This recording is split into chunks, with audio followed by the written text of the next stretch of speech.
কাদম্বিনী কাণ্ডের পর থেকে কাদম্বিনীর জন্য ন্যায় বিচার সহ 10 দফা দাবিতে অনড় ছিলেন জুনিয়র চিকিৎসকেরা। এর মধ্যে দুটি দাবি ছিল, অবিলম্বে রাজ্যের সমস্ত হাসপাতাল ও মেডিকেল কলেজে কেন্দ্রীয় রেফারেল ব্যবস্থা চালু করতে হবে এবং প্রতিটি মেডিকেল কলেজ ও হাসপাতালে ডিজিটাল বেড ভ্যাকেন্সি মনিটর চালু করতে হবে।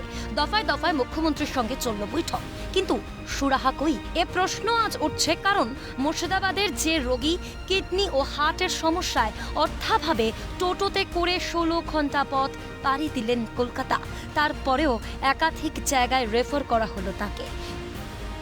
সালার থেকে ডানকুনি, সেখান থেকে কলকাতা মেডিকেল কলেজ হাসপাতাল, সেখান থেকেও রেফার করা হয় এসএসকে মেডিকেল কলেজ হাসপাতালে। সেখানে গেলে জানানো হয় বেড খালি নেই, অগত্যা রেফার করা হয় শম্ভুনাথ পণ্ডিত হাসপাতালে। পরবর্তীতে সিএনএর সহায়তায় রোগী ভর্তি হন হাসপাতালে। হাসপাতাল বলছে ওনার সিট এখন পাওয়া যাচ্ছে না, সিট নেই। কাল রাত্রিরে আমি খুব চেষ্টা করেছিলাম, তা স্যারেরা বললো যে সিট নেই। মুর্শিদাবাদ থেকে বেরিয়ে কোথায় এলেন? প্রথমে সোজা এসছি আপনার ডানলপে এসছি। সেখানে টোটো আপনি চার্জ দিচ্ছিলেন সবাই, হ্যাঁ হ্যাঁ, অ্যাম্বুলেন্সের ব্যবস্থা করা হয়। ওরা অ্যাম্বুলেন্সের ব্যবস্থা করে আমাকে এখানে পাঠায়, মেডিকেল হসপিটালে পাঠায়। কলকাতা মেডিকেল কলেজে গতকাল কখন গেলেন? মেডিকেল হসপিটালে 11টার সময় এসেছিল। কি বললো মেডিকেল হাসপাতালে? ওখানে বললো যে কার্ডিওলজির ডক্টর নেই, আপনার রেফার করছি এসএসকে মে। কালকে সারা সন্ধ্যে থেকে বমি হয়েছে, খুব বমি হয়েছে, সারাদিন বমি হয়েছে, সারা রাত ধরে বমি করেছি।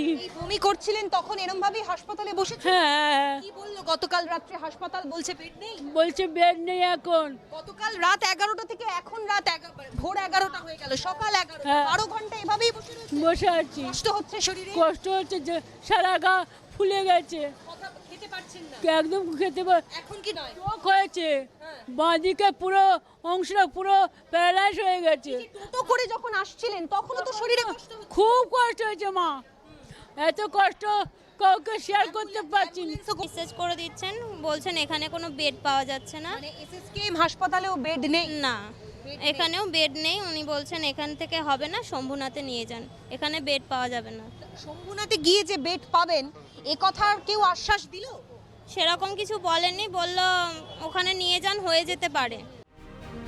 কেন একজন রোগী ও তার পরিবারকে এভাবে হেনস্থার সম্মুখীন হতে হবে?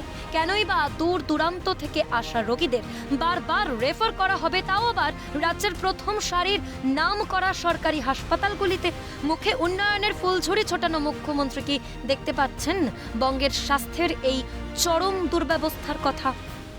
কিন্তু প্রশ্ন হচ্ছে, একজন রোগী তিনি বলছেন, ক্যামেরার সামনে বলে যাচ্ছেন যে তার অঝরে বমি হচ্ছে, তিনি খেতে পারছেন না। তার স্বামী কথা বলতে বলতে কেঁদে ফেলছেন এবং বলছেন এতটাই অর্থাভাব যে এভাবে একজন পেশেন্টকে গতকাল সুদূর মুর্শিদাবাদ থেকে নিয়ে ঘুরতে ঘুরতে তিনি পরিশ্রান্ত, তিনি ক্লান্ত, তারপরেও শহর কলকাতার হাসপাতালের যে পরিকাঠামো, সেই পরিকাঠামোগত ব্যবস্থা নিয়েই ইতিমধ্যে প্রশ্ন উঠতে শুরু করেছে।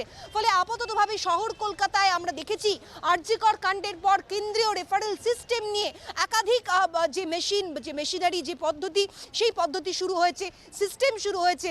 বেড ভ্যাকেন্সি থাকবে কিনা তা নিয়ে বিভিন্ন মহলে আলোচনা হয়েছে, কিন্তু তারপরেও ফেরানো যাচ্ছে না বা বন্ধ করা যাচ্ছে না এই রেফার রোগ।